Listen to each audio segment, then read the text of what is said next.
दादा, परळचा महाराजा, तुम्ही हे लास्ट इयर गणपती केला आणि तो गणपती खूप हिट झाला.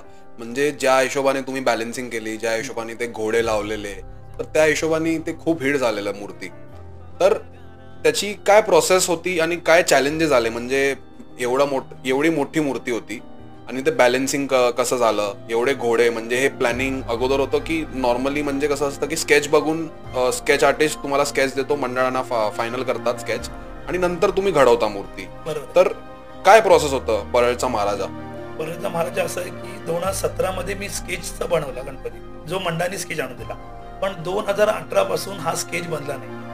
जो मी गणपती बनवला त्याच्यानंतर स्केच बनलाय. विदाऊट स्केच बनलेला लास्ट इयरचा परळ आणि महाराजा. लास्ट इयरचा पण गणपती फक्त मला वाटलं की अशी मुवमेंट करावी आणि खाली काहीतरी करावं, की चंद्र करावं की काहीतरी करावं. त्याच्यात माझ्या मनात थिंकनेस आलं की आपण काहीतरी वेगळं केलं पाहिजे आणि असा कॉन्सेप्ट केला की जो बॅलन्स